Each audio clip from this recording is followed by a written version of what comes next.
ಧರ್ಮಸ್ಥಳದ ನೇತ್ರಾವತಿ ಸ್ನಾನಘಟ್ಟದ ಬಳಿ ಇರೋ ಬಂಗ್ಲೆಗುಡ್ಡದ ಮೇಲೆ ಮೂಳೆಗಳ ರಾಶಿ ಸಿಕ್ಕಿದ್ದು ಇಡೀ ಪ್ರಕರಣಕ್ಕೆ ಸ್ಫೋಟಕ ತಿರುವು ಸಿಕ್ಕಿದೆ. ಬಂಗ್ಲೆಗುಡ್ಡದಲ್ಲಿ ಶೋಧದ ವೇಳೆ ಮನುಷ್ಯರ ಮೂಳೆಗಳು ಪತ್ತೆಯಾಗಿವೆ. 5 ಕಡೆ ಪತ್ತೆಯಾದ ಮೂಳೆಗಳನ್ನ ಬ್ಯಾಗ್, ಚೀಲ, ಪ್ಲಾಸ್ಟಿಕ್ ಪೈಪ್ನಲ್ಲಿ ಸಂಗ್ರಹಿಸಲಾಗಿದೆ. ಭೂಮಿಯ ಮೇಲ್ಭಾಗದಲ್ಲೇ ಸಿಕ್ಕ ಅಸ್ಥಿಪಂಜರದ ಅವಶೇಷಗಳು, ಮೂಳೆಗಳನ್ನ ಸೋಕೋ ಟೀಮ್ ಸಂಗ್ರಹಿಸಿದ್ದು ಹೊರತರಲಾಗಿದೆ. ಮೂಳೆ ಪತ್ತೆಯಾದ ಪ್ರದೇಶದ ಮಣ್ಣಿನ ಸ್ಯಾಂಪಲ್ ಅನ್ನು ಸೋಕೋ ತಂಡ ಸಂಗ್ರಹಿಸಿದೆ. ಪುರುಷರ ಪ್ಯಾಂಟ್ ಕೂಡ ಪತ್ತೆಯಾಗಿದ್ದು ಪ್ಲಾಸ್ಟಿಕ್ ಬ್ಯಾಗ್ನಲ್ಲಿ ಸಂಗ್ರಹಿಸಲಾಗಿದೆ. ಈ ಮೂಳೆ ಅವಶೇಷಗಳ ಸಂಗ್ರಹಕ್ಕಾಗಿ ಪೈಪು, ಉಪ್ಪು, ಪ್ಲಾಸ್ಟಿಕ್ ಬಾಕ್ಸ್ ಮತ್ತು ಸೀಲ್ ಮಾಡೋ ಬಟ್ಟೆಗಳು, ಸೀಲ್ ಹಾಕೋ ಮೇಣವನ್ನ ಎಸ್ಐಟಿ ತರಿಸಿಕೊಂಡಿದೆ. ಧರ್ಮಸ್ಥಳದ ಬಂಗ್ಲೆಗುಡ್ಡದಲ್ಲಿ ರಹಸ್ಯ ಅಸ್ಥಿಪಂಜರಗಳ ಶೋಧ ಕಾರ್ಯವನ್ನ ಎಸ್ಐಟಿ ತೀವ್ರಗೊಳಿಸಿದೆ. ಮಹಜರ್ ವೇಳೆ ಸೌಜನ್ಯ ಮಾವ ವಿಠಲಗೌಡ ಗುರುತಿಸಿದ್ದ ಸ್ಥಳಗಳಲ್ಲೇ ಎಸ್ಐಟಿ ಕಳೇಬರ ಶೋಧಕ್ಕೆ ಕೈ ಹಾಕಿದೆ. ಆದರೆ ಬುಧವಾರ ಗುಡ್ಡದ ಮೇಲೆ ಶೋಧ ಕಾರ್ಯ ತೀವ್ರಗೊಳಿಸೋಕೆ ಹೈಕೋರ್ಟ್ ನೋಟಿಸ್ ಕಾರಣ ಇರಬಹುದು ಎನ್ನಲಾಗಿದೆ. ದೂರುದಾರ ಪುರಂದರಗೌಡ ಹೈಕೋರ್ಟ್ಗೆ ರಿಟ್ ಅರ್ಜಿ ಸಲ್ಲಿಸಿದ್ರು. ಬಂಗ್ಲೆಗುಡ್ಡ ರಹಸ್ಯ ಪತ್ತೆಗೆ ಯಾವುದೇ ಕ್ರಮ ಕೈಗೊಂಡಿಲ್ಲ ಅಂತ ಉಲ್ಲೇಖಿಸಿದ್ರು. ಈ ಅರ್ಜಿ ವಿಚಾರಣೆ ನಡೆಸಿದ ಹೈಕೋರ್ಟ್ ಎಸ್ಐಟಿಗೆ ನೋಟಿಸ್ ನೀಡಿತು. ಹೈಕೋರ್ಟ್ ನೋಟಿಸ್ ಬೆನ್ನಲ್ಲೇ ಎಸ್ಐಟಿಯಿಂದ ಅಸ್ಥಿಪಂಜರಕ್ಕಾಗಿ ಬಂಗ್ಲೆಗುಡ್ಡದಲ್ಲಿ ತೀವ್ರ ಶೋಧ ಕಾರ್ಯ ನಡೆದಿದೆ. ಈ ಕುರಿತು ಗುರುವಾರ ಹೈಕೋರ್ಟ್ಗೆ ಎಸ್ಐಟಿ ವರದಿ ಸಲ್ಲಿಸಬೇಕಿದೆ. ಹೀಗಾಗಿ ಎಸ್ಐಟಿ ಶೋಧ ಆರಂಭಿಸಿದ್ದು 5 ಕಡೆ ಮೂಳೆಗಳು ಪತ್ತೆಯಾಗಿವೆ. ಸೌಜನ್ಯ ಪರ ಹೋರಾಟಗಾರ ಮಹೇಶ್ ತಿಮರೋಡಿ ರಾಷ್ಟ್ರೀಯ ಮಾನವ ಹಕ್ಕುಗಳ ಆಯೋಗಕ್ಕೆ ದೂರು ಸಲ್ಲಿಸಿದ್ದಾರೆ. ಬಿಎಲ್ ಸಂತೋಷ್ ವಿರುದ್ಧ ಅವಹೇಳನ ಮಾಡಿದ ಆರೋಪದಡಿ ಪೊಲೀಸರು ಬಂಧಿಸಿದ್ರು.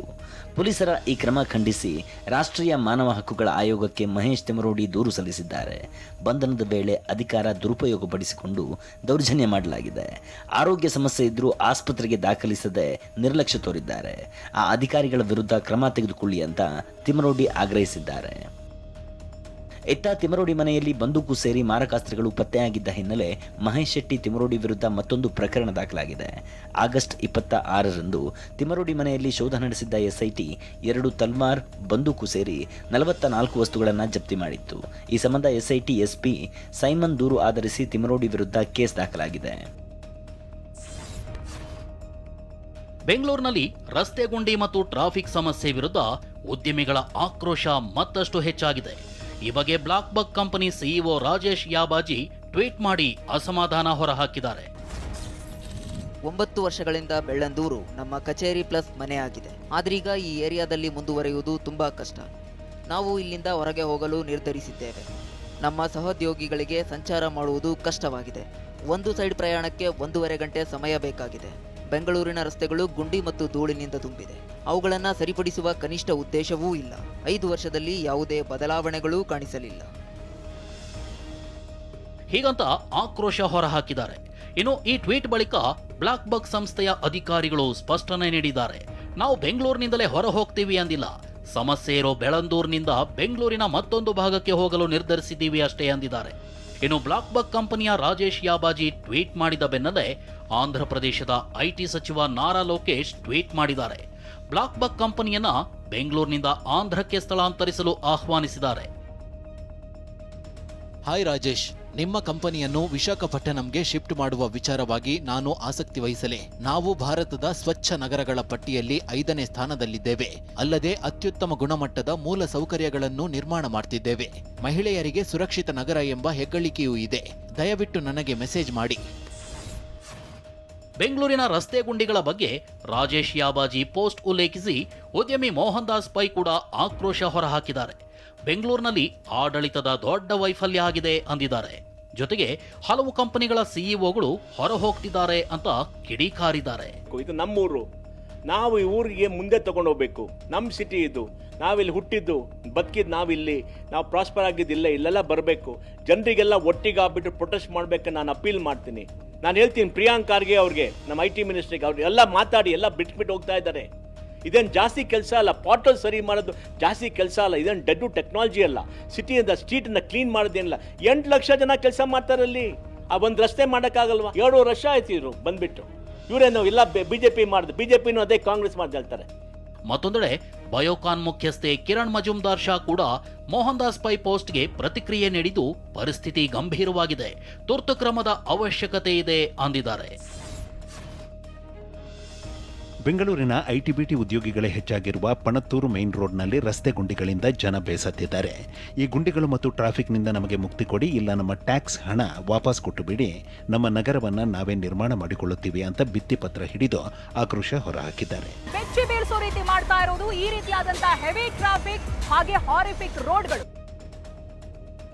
ಈ ರಸ್ತೆಯನ್ನೊಮ್ಮೆ ನೋಡಿ, ಇದು ಕರುನಾಡಿನ ರಾಜಧಾನಿ ಬೆಂಗಳೂರಿನ ದುಸ್ಥಿತಿ.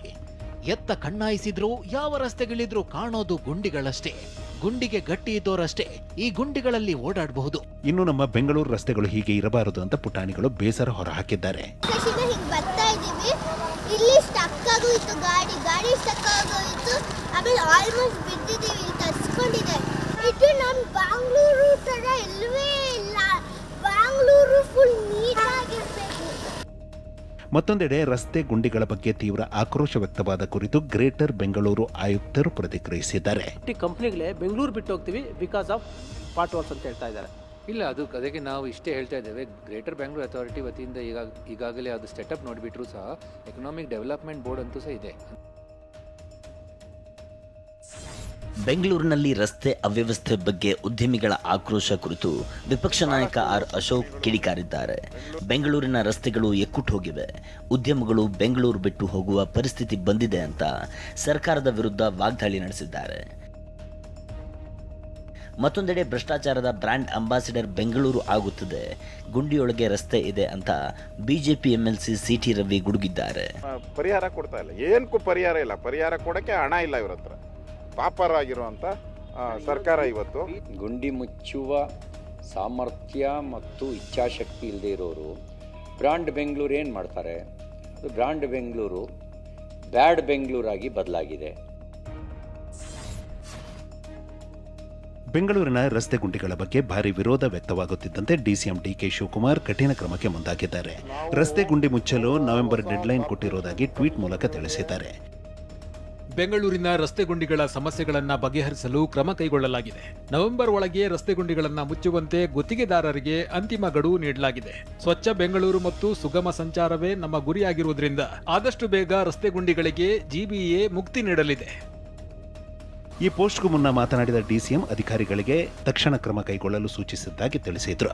ಆಮೇಲೆ ಎಲ್ಲ ಪಾರ್ಟೋಲ್ನ ಕಂಪ್ಲೀಟ್ ಯಾವ ಟೈಮಲ್ಲಿ ಮುಚ್ಚಿರಿ ಅಂತ ಹೇಳಿ ಅವ್ರಿಗೆಲ್ಲ ಟೈಮಿಂಗ್ ಕೊಟ್ಟಿದ್ದೀನಿ. ಅವರು ಇವತ್ತೆಲ್ಲ ನಾನು ಅವ್ರಿಗೆ ಹೇಳಿದ್ದೀನಿ, ನಾಳೆ ಎಲ್ಲ ಕಂಪ್ಲೀಟ್ ಮಾತಾಡ್ಬಿಟ್ಟು ರೈಟಿಂಗಲ್ಲಿ ಕೊಡಬೇಕು ಅಂತ ಹೇಳಿದ್ದೀನಿ. ಎಷ್ಟು ಇದ್ದಲ್ಲಿ ನೀವು ಮುಚ್ಚಿರಾ, ಎಷ್ಟು ಇದನ್ನ ಟ್ರಾಫಿಕ್ವರೆಗೂ ಕೊಡಬೇಕು ಅಂತ ಹೇಳಿದ್ದೀನಿ, ಪಬ್ಲಿಕ್ ಹತ್ರನೂ ಕರಿಬೇಕು ಅಂತ ಹೇಳಿದ್ದೀನಿ. ಜೊತೆಗೆ ಕಮಿಷನರ್ಗಳು ಎವ್ರಿ ಡೇ ಬೆಳಗ್ಗೆ ಹೊತ್ತು ಎಲ್ಲೆಲ್ಲಿ ರೌಂಡ್ಸ್ ಮಾಡ್ತೀರಾ ತಿಳಿಸ್ಬೇಕು ಅಂತ ಹೇಳಿದ್ದೀನಿ. ಕೇಂದ್ರ ಸರ್ಕಾರ ಉದ್ಯೋಗ ಸೃಷ್ಟಿಯ ಭರವಸೆ ಈಡೇರಿಸಿಲ್ಲ ಅಂತ ಆರೋಪಿಸಿ ಬೆಂಗಳೂರಿನಲ್ಲಿ ಕೇಂದ್ರ ಸಚಿವೆ ನಿರ್ಮಲಾ ಸೀತಾರಾಮನ್ ಕಚೇರಿ ಎದುರು ಪ್ರತಿಭಟನೆ ನಡೆಸಲಾಗಿದೆ. ಯುವ ಕಾಂಗ್ರೆಸ್ ರಾಜ್ಯಾಧ್ಯಕ್ಷ ಮಂಜುನಾಥ್ ನೇತೃತ್ವದಲ್ಲಿ ಪ್ರತಿಭಟನೆ ನಡೆದಿದ್ದು, ಪದವೀಧರರ ದಿರಿಸು ಧರಿಸಿ ಪಕೋಡ ತಯಾರಿಸುವ ಮೂಲಕ ಧರಣಿ ಮಾಡಲಾಗಿದೆ. ನಿರ್ಮಲಾ ಕಚೇರಿಯೊಳಗೂ ನುಗ್ಗಿ ಸಿಬ್ಬಂದಿ ಕಾರ್ಯಕರ್ತರು ಪಕೋಡ ನೀಡಿದ್ರು. ಬಳಿಕ ಕಾಂಗ್ರೆಸ್ ಕಾರ್ಯಕರ್ತರನ್ನ ಪೊಲೀಸರು ವಶಕ್ಕೆ ಪಡೆದರು.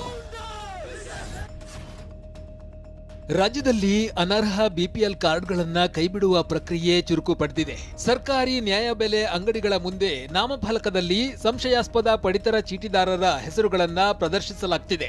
ಅಧಿಕಾರಿಗಳು ನಾಮಫಲಕದಲ್ಲಿ ಹೆಸರು ಇರುವವರ ದಾಖಲೆಯನ್ನ ಪಡೆದು ಪರಿಶೀಲನೆ ನಡೆಸಿದ್ದಾರೆ. ಪರಿಶೀಲನೆ ವೇಳೆ ಅನರ್ಹ ಅಂತ ಕಂಡು ಬಂದ್ರೆ ಕಾರ್ಡು ರದ್ದು ಮಾಡಲಿದ್ದಾರೆ. ಕೇವಲ ರದ್ದು ಮಾಡುವುದಷ್ಟೇ ಅಲ್ಲದೆ ಅಂಥವರಿಗೆ ದಂಡವನ್ನು ವಿಧಿಸಲು ಆಹಾರ ಇಲಾಖೆ ಮುಂದಾಗಿದೆ.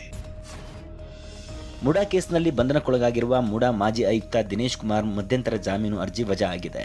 ಅರ್ಜಿ ವಜಾ ಮಾಡಿ ಬೆಂಗಳೂರಿನ ಜನಪ್ರತಿನಿಧಿಗಳ ವಿಶೇಷ ಕೋರ್ಟ್ ಆದೇಶಿಸಿದೆ. ಅಲ್ಲದೆ ದಿನೇಶ್ರನ್ನ 9 ದಿನ ಇಡಿ ಕಸ್ಟಡಿಗೆ ನೀಡಿ ನ್ಯಾಯಾಲಯ ಆದೇಶಿಸಿದೆ. ಮುಡಾ ಕೇಸ್ ವಿಚಾರಣೆಗೆ ಕರೆದಿದ್ದ ಇಡಿ ಅಧಿಕಾರಿಗಳು ವಿಚಾರಣೆ ಬಳಿಕ ದಿನೇಶ್ ಕುಮಾರ್ರನ್ನ ಬಂಧಿಸಿದ್ರು. ಇನ್ನು ಹಗರಣದ ತನಿಖೆ ವೇಳೆ ಇಡಿಗೆ ದಿನೇಶ್ ವಿರುದ್ಧ ಸಾಕಷ್ಟು ಸಾಕ್ಷ್ಯ ಸಿಕ್ಕಿದೆ. ಮುಡಾ ಆಯುಕ್ತರಾಗಿದ್ದಾಗ ಅಕ್ರಮ ಸೈಟ್ ಹಂಚಿಕೆ ಸಂಬಂಧ ಸಾಕ್ಷ್ಯ ಲಭ್ಯವಾಗಿದೆ ಎನ್ನಲಾಗಿದೆ. 2022ರ ಜೂನ್ ತಿಂಗಳಿಂದ 2024ರ ಜುಲೈವರೆಗೆ ದಿನೇಶ್ ಮುಡಾ ಆಯುಕ್ತರಾಗಿದ್ದರು. ಈ ವೇಳೆ ನಿಯಮಗಳನ್ನು ಗಾಳಿಗೆ ತೂರಿ 50-50 ಅನುಪಾತದಲ್ಲಿ 100 ಸೈಟ್ಗಳನ್ನು ಬೇನಾಮಿ ವ್ಯಕ್ತಿಗಳಿಗೆ, ಕಂಪನಿಗಳಿಗೆ ಅಕ್ರಮವಾಗಿ ಸೈಟ್ ಹಂಚಿಕೆ ಮಾಡಿದ್ದಾರೆ ಎನ್ನಲಾಗಿದೆ. ಆದರೆ ಇಡಿ ತನಿಖೆ ವೇಳೆ ಕಂಪನಿಗಳು ಇಲ್ಲ, ವ್ಯಕ್ತಿಗಳು ಪತ್ತೆಯಾಗಿಲ್ಲ. ಅಲ್ಲದೆ ದಿನೇಶ್ ಪತ್ನಿ ಹೆಸರಲ್ಲಿ ಕಂಪನಿ ಸ್ಥಾಪಿಸಿದ್ದು ಕೋಟ್ಯಾಂತರ ರೂಪಾಯಿ ಅಕ್ರಮ ಹಣ ವರ್ಗಾವಣೆಯಾಗಿದೆ. ಯಾರಿಗೆ ಸೈಟ್ ನೀಡಿದ್ರೋ ಆ ಕಂಪನಿಗಳಿಂದ ಹಣ ಬಂದಿರೋದು ಪತ್ತೆಯಾಗಿದೆ. ಈ ಎಲ್ಲದರ ಬಗ್ಗೆ ಇಡಿಗೆ ದಾಖಲೆಗಳು ಸಿಕ್ಕಿದೆ ಸಿಕ್ಕಿವೆ ಎನ್ನಲಾಗಿದೆ. ಕೋರ್ಟ್ ಆದೇಶ ನೀಡಿದ್ರೂ ರೇಣುಕಾಸ್ವಾಮಿ ಕೊಲೆ ಪ್ರಕರಣದ ಆರೋಪಿ ದರ್ಶನ್ಗೆ ಜೈಲಿನಲ್ಲಿ ಸೌಲಭ್ಯವನ್ನ ನೀಡದ ಕುರಿತು ಸಲ್ಲಿಸಿದ್ದ ಅರ್ಜಿ ವಿಚಾರಣೆ 57ನೇ ಸಿಸಿಎಚ್ ಕೋರ್ಟ್ನಲ್ಲಿ ನಡೆಯಿತು. ಎಸ್ಪಿಪಿ ಹಾಗೂ ದರ್ಶನ್ ಪರ ವಾದವನ್ನ ಆಲಿಸಿದ ಕೋರ್ಟ್ ಸೆಪ್ಟೆಂಬರ್ 19ಕ್ಕೆ ಆದೇಶವನ್ನ ಕಾಯ್ದಿರಿಸಿದೆ. ವಿಚಾರಣೆ ವೇಳೆ ದರ್ಶನ್ ಪರ ವಾದವನ್ನ ಮಂಡಿಸಿದ ವಕೀಲ ಸುನಿಲ್ ಮಗ್, ಬೆಡ್ಶೀಟ್, ರಗ್ಗು, ಬಕೆಟ್ ಅನ್ನ ಮೊದಲೇ ನೀಡಿದ್ದಾರೆ. ನ್ಯಾಯಾಲಯ ಆದೇಶ ಮಾಡಿದ ಬಳಿಕ ಏನನ್ನೂ ಕೊಟ್ಟಿಲ್ಲ ಅಂತ ಸುನಿಲ್ ವಾದಿಸಿದ್ದಾರೆ. ಇನ್ನು ಪ್ರತಿವಾದವನ್ನ ಮಂಡಿಸಿದ ಎಸ್ಪಿಪಿ ಸಚಿನ್, ಆರೋಪಿ ದರ್ಶನ್ಗೆ ಟೆಲಿಫೋನ್ ನೀಡಲಾಗಿದೆ, ಜೈಲಿನಲ್ಲಿ ವಾಕಿಂಗ್ ಮಾಡಲು ಅವಕಾಶವನ್ನ ನೀಡಲಾಗಿದೆ, ಬೆಡ್ಶೀಟ್, ಮಗ್ ಎಲ್ಲವನ್ನ ನೀಡಿದ್ದೇವೆ, ಕೋರ್ಟ್ ನಿರ್ದೇಶನ ನೀಡಿದ ಸವಲತ್ತುಗಳನ್ನ ನೀಡಲಾಗಿದೆ ಅಂತ ವಾದವನ್ನ ಮಂಡಿಸಿದ್ದಾರೆ. ವಾದ ಪ್ರತಿವಾದವನ್ನ ಆಲಿಸಿದ ಕೋರ್ಟ್ ಸೆಪ್ಟೆಂಬರ್ 19ಕ್ಕೆ ಆದೇಶವನ್ನ ಕಾಯ್ದಿರಿಸಿದೆ. ಕೊಪ್ಪಳ ಜಿಲ್ಲೆಯಲ್ಲಿ ಬಹುದೊಡ್ಡ ಕರ್ಮಕಾಂಡ ಬಯಲಾಗಿದೆ. ಸುಮಾರು 21 ಜನರಿಗೆ ನಕಲಿ ಅಂಗವಿಕಲ ಪ್ರಮಾಣ ಪತ್ರ ನೀಡಿದ್ದ ಆರೋಗ್ಯ ಇಲಾಖೆಯ ಅಧಿಕಾರಿ ಸುಧಾಕರ್ನನ್ನ ಬೆಂಗಳೂರಿನ ಮಲ್ಲೇಶ್ವರಂ ಪೊಲೀಸರು ಬಂಧಿಸಿದ್ದಾರೆ. ಕೊಪ್ಪಳ ಜಿಲ್ಲೆ ಕುಕನೂರು ತಾಲೂಕಿನ ಸುಧಾಕರ್ ಮಂಗಳೂರು ಪ್ರಾಥಮಿಕ ಆರೋಗ್ಯ ಕೇಂದ್ರದಲ್ಲಿ ನೇತ್ರಾಧಿಕಾರಿಯಾಗಿದ್ದ. ವಿದ್ಯಾರ್ಥಿಗಳಿಗೆ ಎಂಬಿಬಿಎಸ್ ಸೀಟ್ಗಾಗಿ ನಕಲಿ ಅಂಗವಿಕಲ ಪ್ರಮಾಣ ಪತ್ರ ನೀಡಿದ ಆರೋಪದಡಿ ಸುಧಾಕರ್ನನ್ನ ಬಂಧಿಸಲಾಗಿದೆ. ಎಂಬಿಬಿಎಸ್ ಸೀಟು ಪಡೆದ ವಿದ್ಯಾರ್ಥಿಗಳು ದಾಖಲಾತಿ ಪರಿಶೀಲನೆಗೆ ಹೋದಾಗ ಪ್ರಕರಣ ಬೆಳಕಿಗೆ ಬಂದಿದೆ. ಅಂಗವಿಕಲ ಪ್ರಮಾಣ ಪತ್ರದಡಿ ಸೀಟು ಪಡೆದ 21 ವಿದ್ಯಾರ್ಥಿಗಳಲ್ಲಿ ಒಂದೇ ರೀತಿ ಸಹಿ ಇದ್ದಿದ್ದರಿಂದ ಪ್ರಕರಣ ಬಯಲಿಗೆ ಬಂದಿದೆ. ಪ್ರಧಾನಮಂತ್ರಿ ನರೇಂದ್ರ ಮೋದಿ 75ನೇ ವಸಂತಕ್ಕೆ ಕಾಲಿಟ್ಟಿದ್ದಾರೆ. ಬಿಜೆಪಿ ಮತ್ತು ವಿಪಕ್ಷ ನಾಯಕರು, ಚಿತ್ರರಂಗದ ಗಣ್ಯರು ಮೋದಿಗೆ ಶುಭಾಶಯಗಳ ಸುರಿಮಳೆಗೆ ಸುರಿದಿದ್ದಾರೆ. ರಾಷ್ಟ್ರಪತಿ ದ್ರೌಪದಿ ಮುರ್ಮು, ಉಪರಾಷ್ಟ್ರಪತಿ ಸಿಪಿ ರಾಧಾಕೃಷ್ಣನ್, ವಿಪಕ್ಷ ನಾಯಕ ರಾಹುಲ್ ಗಾಂಧಿ, ಎಐಸಿಸಿ ಅಧ್ಯಕ್ಷ ಮಲ್ಲಿಕಾರ್ಜುನ ಖರ್ಗೆ, ಕೇಂದ್ರ ಸಚಿವ ಪ್ರಹ್ಲಾದ್ ಜೋಶಿ ಸೇರಿ ಹಲವು ಗಣ್ಯರು ಜನ್ಮದಿನದ ಶುಭಾಶಯ ಕೋರಿದ್ದಾರೆ.